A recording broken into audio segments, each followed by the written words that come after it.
देवघर, बाबा बैद्यनाथ मंदिर परिसर के पीछे घाट। सावन का अंतिम सोमवार सुबह 5 बजे घाट पर भक्तों की भीड़ थी। सभी बोल रहे थे, बोल बम, जय शिव। ढोलनगाड़ों के शोर के बीच दो चुप आवाजें उस भीड़ में खो रही थी। रामनिवास और कौशल्या अकेले, अनजान, घाट की सबसे अंतिम सीढ़ी पर बैठे थे। रामनिवास शर्मा और कौशल्या देवी कपड़ों से धूल झाड़ी हुई थी, चेहरे पर थकान, आंखों में पीड़ा। पास पड़ा था एक पुराना बैग जिसमें सिर्फ थोड़ी दवाइयां, एक चादर और एक पुर्जा था। उस पुर्जे पर लिखा था, माम बाबूजी, बाबा बैद्यनाथ के दर्शन करिए, हम लौटकर बस स्टैंड से ले जाएंगे। विवेक और रागिनी। लेकिन वो पुर्जा हवा से उड़कर गंगा जल में गिर चुका था और उसके साथ उनके जीवन का एक और भरोसा भी डूब गया। कौशल्या की कांपती आवाज, राम जी, इतनी देर हो गई, विवेक अभी तक क्यों नहीं लौटा? लगता है कहीं खो गए हम। रामनिवास ने मौन तोड़ते हुए धीरे कहा, नहीं कौशल्या, हम खोए नहीं हैं, हमें छोड़ा गया है। कौशल्या स्तब्ध हो गई। उनकी आंखें भर आई, पर अब वो आंसू भी चुप थे। शब्दों से ज्यादा बोलते थे उनके चेहरे। एक दिन पहले विवेक ने कहा था, मां, बाबा बैद्यनाथ के दर्शन करवाएंगे, पुण्य मिलेगा। रागिनी ने हंसकर कहा था, हाँ मम्मी जी, आपको तो बहुत मन था ना वहां जाने का, चलिए इस बार छोड़ते हैं। लेकिन उस छोड़ना का अर्थ तीर्थ नहीं, बल्कि जीवन से अलग कर देना था। घाट की सीढ़ियों से वापसी। रामनिवास ने धीरे से कौशल्या का हाथ थामा। चलो कौशल्या, अब घर की ओर नहीं, अब उस जगह चले जहां हमें कोई बोझ नहीं समझेगा, जहां सिर्फ नाम नहीं, सम्मान भी मिलेगा। कौशल्या कांपते हुए उठीं। उन्होंने कहा, क्या वहां भी कोई हमारा इंतजार करेगा? रामनिवास बोले, नहीं, लेकिन वहां हमें फिर से जीने की इजाजत मिलेगी। वहीं से शुरू होती है उनकी नई यात्रा, सहारा भवन की ओर। देवघर के बाहरी इलाके में स्थित एक छोटा सा वृद्धाश्रम, जहां न खून के रिश्ते हैं, पर दिल के रिश्तों से जुड़ने की एक उम्मीद है। सुबह की हल्की धूप। कौशल्या देवी के पैर थक चुके थे। रामनिवास शर्मा की पीठ झुक चुकी थी, पर आंखों में उम्मीद अब भी बची थी। पास से एक ऑटो गुजरा, जिसे रामनिवास ने हाथ से रोका। भैया, सहारा भवन चलोगे?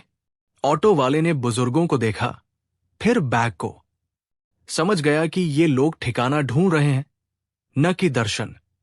बैठ जाइए बाबूजी, वहां कई लोग पहुंचते हैं, कोई बच्चों से परेशान, कोई अकेले।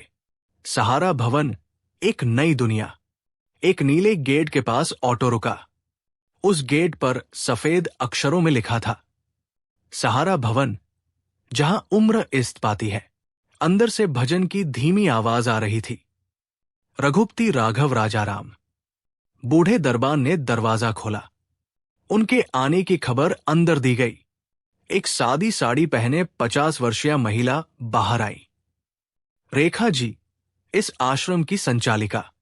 नर्म आवाज, पर आंखों में अनुशासन। नमस्ते, मैं रेखा। आप दोनों? रामनिवास बोले। नाम रामनिवास शर्मा है और ये मेरी पत्नी कौशल्या। कहीं से आए हैं, कहीं के नहीं रहे अब, सहारा ढूंढते आए हैं। रेखा जी कुछ पल मौन रही, फिर उनके चेहरे पर एक हल्की मुस्कान आई। यहां आने वालों का यही हाल होता है बाबूजी, पर यकीन मानिए, जब तक सांसें हैं, यहां आप अकेले नहीं हैं। एक कमरा, 2 बिस्तर और कुछ यादें। उन्हें एक कमरा मिला, छोटा पर साफ। एक टेबल, 2 बिस्तर, एक खिड़की और दीवार पर भगवान शिव की मूर्ति। कौशल्या धीरे से बैठी ने, फिर दीवार पर टिक गई। राम जी, क्या यही रहना होगा अब? रामनिवास बोले, नहीं कौशल्या, यही जीना होगा अब, और शायद यही सुकून भी मिलेगा। धीरे धीरे अन्य वृद्ध आए, बातें हुई।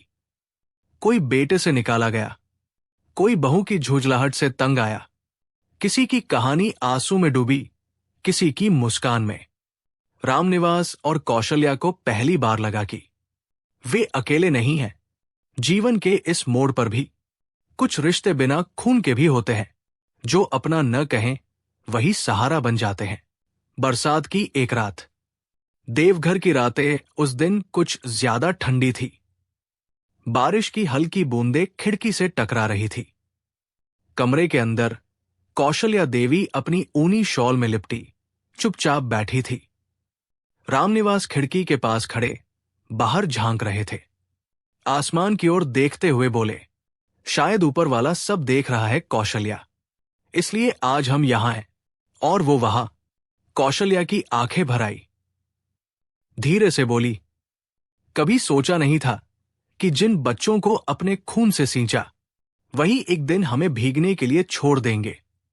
5 साल पहले जब रामनिवास जी ने रिटायरमेंट लिया तो उनका सपना था एक संयुक्त परिवार, पोते पोतियों की हंसी और शाम को तुलसी चौरा पर दीपक। पर हकीकत, विवेक और रागिनी का अलग अलग कमरा, अलग खाना और बात बात पर ताने। मां जी, ये कोई गांव नहीं जहां हर बात में दखल दे आप। हमें अपने तरीके से जीने दीजिए। विवेक बस चुप रहता, कभी समझाने की कोशिश भी करता, पर हर बार चुप्पी ही उसकी सुरक्षा थी। एक शाम रागिनी ने विवेक को कहा, इन दोनों को कहीं भेजिए कुछ दिन के लिए। मेरी मम्मी भी आने वाली है, इतना भीड़ भाड़ में कैसे रहेंगी? विवेक ने थोड़ी हिम्मत से कहा, मां बाबूजी को कहा भेजे? रागिनी, कहीं भी, किसी तीर्थ पर। आप ही कहते हैं ना, मां को शिव दर्शन करने हैं। बस अच्छा बहाना मिल गया, त्याग का नाम। उन्हें टिकट करवाकर देवघर भेज दिया गया। मां, बाबा बैद्यनाथ के दर्शन करिए, हम वहीं मिलेंगे बस स्टैंड पर वो मिलना कभी हुआ ही नहीं। रामनिवास बोले, हमने हर कड़वी बात चुपचाप पी ली कौशल्या, इसलिए नहीं कि हम कमजोर थे, बल्कि इसलिए कि हमने परिवार को टूटने नहीं दिया। कौशल्या धीरे से मुस्काई, पर हमारा परिवार तो फिर भी टूट गया राम जी, और अब हम उसके टुकड़ों को समेट रहे हैं। सहारा भवन, रात की चुप्पी, सभी बुजुर्ग अपने अपने कमरों में, पर हर कमरे की दीवारें बीते समय की कहानियों से भरी हुई थी। रामनिवास और कौशल्या ने उस रात एक दूसरे की आंखों में देखा। कई बातें अनकही रहीं, पर समझ में आ गई। सहारा भवन की सुबह कौशल्या और रामनिवास के लिए अब अजन भी नहीं रही। हर दिन सूरज खिड़की से झांकता और मंदिर से आती घंटियों की आवाज मानो कहती हो, उठिए, जीवन अभी बाकी है। रेखा जी हर दिन सुबह के समय वृद्धों के साथ आंगन में बैठकर चाय पीती, बात करती। उस दिन उन्होंने रामनिवास से पूछा, बाबूजी, कभी बच्चों से संपर्क करने की कोशिश की? रामनिवास ने मुस्कुराते हुए कहा, करने का क्या फायदा बेटी? जो रिश्ता दिल से टूट गया हो वो मोबाइल से थोड़ी जुड़ता है। रेखा जी ने धीरे से कहा, यहां हम सबकी जिंदगी को एक नई दिशा देना चाहते हैं। आपको क्या करना अच्छा लगता है? रामनिवास बोले, पढ़ाना और बच्चों को संस्कार देना। कौशल्या हंसी, और मुझे खाना बनाना और तुलसी जी के भजन गाना। रेखा जी की आंखों में चमक आ गई। तो फिर तय रहा, आप बच्चों को पढ़ाएंगे और अम्मा रसोई में सिखाएंगी। सहारा भवन में ही एक कोना अब ज्ञान कक्ष बन चुका था।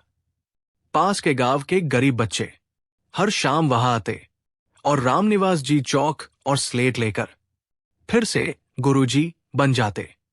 बच्चों की हंसी, उनके सवाल और उनका नमस्ते गुरुजी रामनिवास की टूटी आत्मा को फिर से जोड़ने लगे। कौशल्या ने वृद्धाश्रम की रसोई में खुद हाथ बंटाना शुरू किया।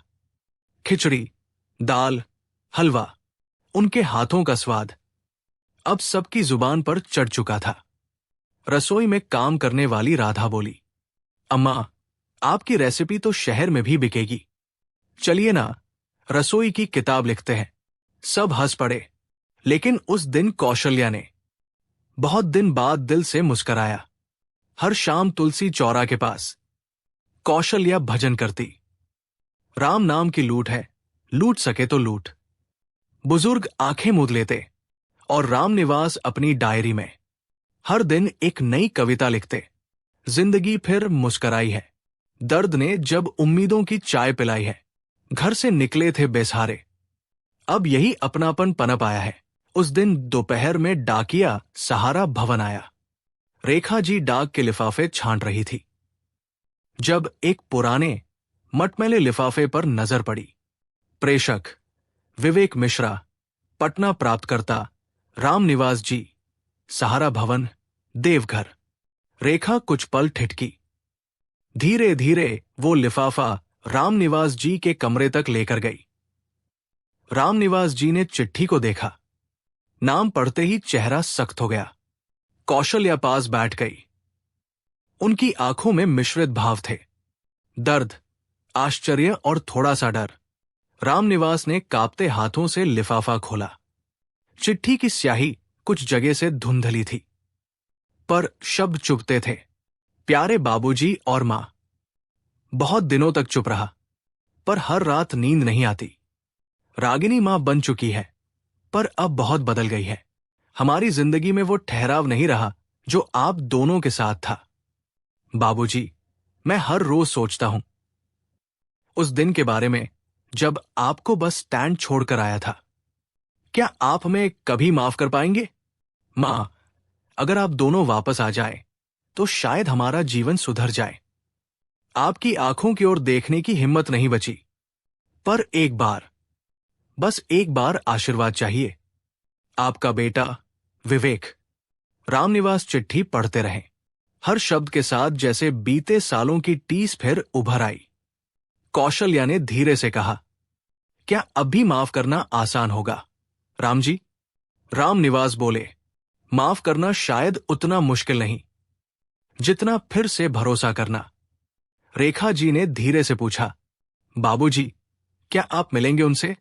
रामनिवास मुस्कराए, एक धीमी, थकी हुई मुस्कान। जवाब देने से पहले दिल को थोड़ा वक्त चाहिए बेटी।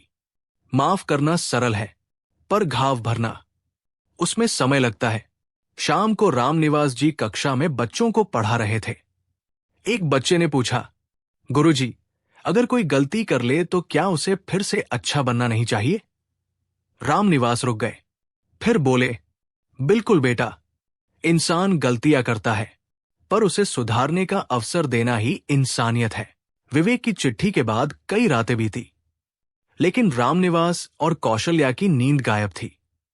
रेखा जी ने बुजुर्ग दंपति से विनम्रता से कहा, अगर आप चाहें तो हम आपको पटना तक छोड़ देंगे, लेकिन निर्णय आपका होगा। कौशल्या ने धीरे से रामनिवास का हाथ थामा, आंखें भर आई।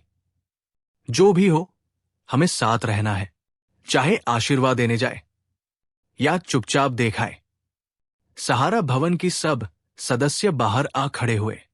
रेखा जी ने रामनिवास को गले लगाया। आपका यहां हमेशा स्वागत है बाबूजी, और अगर वहां दिल न लगे तो समझिए यही आपका घर है। बच्चों ने गुरुजी को हाथ जोड़कर प्रणाम किया। कौशल्या को रसोई स्टाफ ने फूलों का गुलदस्ता दिया। गाड़ी धीरे धीरे सहारा भवन से दूर निकल पड़ी। पटना में विवेक दरवाजे पर खड़ा था, कमजोर, शर्मिंदा और भावुक। जैसे ही रामनिवास नीचे उतरे, विवेक उनके पैरों में गिर पड़ा। बाबूजी, मुझे क्षमा कर दो, मेरी जिंदगी ठहर गई थी आपके बिना। कौशल्या की आंखों में आंसू थे, पर वो बिना बोले सिर पर हाथ रखाई। रामनिवास ने विवेक की पीठ थपथपाई। बेटा, जीवन सबसे बड़ी पाठशाला है। गलती करने वाला भी सीखता है, और माफ करने वाला भी। अंदर जाकर देखा, रागिनी पहले जैसी न थी। उसने हाथ जोड़कर सिर झुकाया। माफ कीजिए मम्मी पापा, मैं समझ नहीं सकी कि जिस पेड़ की छाव में हम जीते हैं, उसी को काटकर कुछ नहीं बचता। उस दिन वर्षों बाद रामनिवास और कौशल्या ने अपने घर में दीप जलाया। मंदिर में घंटी बजी। आरती गाई गई। ओ पालनहारे, निर्गुण और न्यारे। दोनों बुजुर्गों ने एक दूसरे को देखा और मुस्कराए। रेखा जी ने सहारा भवन में सबको एक चिट्ठी सुनाई। प्रिय रेखा बेटी, अब पटना हमारा घर है, पर दिल आज भी सहारा भवन की यादों में डूबा है। वहां अपनापन था, वहां हम फिर जीना सीखे थे। आप लोगों ने जो दिया वो संजीवनी से कम न था। हमें जब जब लगेगा कि जीवन ठहर गया है, हम एक बार फिर देवघर लौट आएंगे। आपके रामनिवास और कौशल्या। कभी कभी जब अपने ही बेगाने हो जाए तो अजनबी रिश्ते ही आखिरी सहारा बन जाते हैं। माफ करना कमजोरी नहीं होती, वो एक शक्ति है जो टूटी आत्माओं को जोड़ देती है। अगर ये कहानी आपके दिल को छू गई हो तो एक लाइक जरूर कीजिए। इस वीडियो को अपने दोस्तों और परिवार के साथ शेयर कीजिए, क्योंकि हर किसी की जिंदगी में कोई ना कोई कहानी होती है। और हां, ऐसे ही सच्चे एहसासों से जुड़ी कहानियां सुनते रहने के लिए चैनल कहानी बाय हिंदी को सब्सक्राइब जरूर कीजिए और अपने शहर का नाम जरूर कमेंट कीजिए। मिलते हैं अगली कहानी में। तब तक याद रखिए, कहानियां सिर्फ सुनी नहीं जाती, महसूस की जाती है।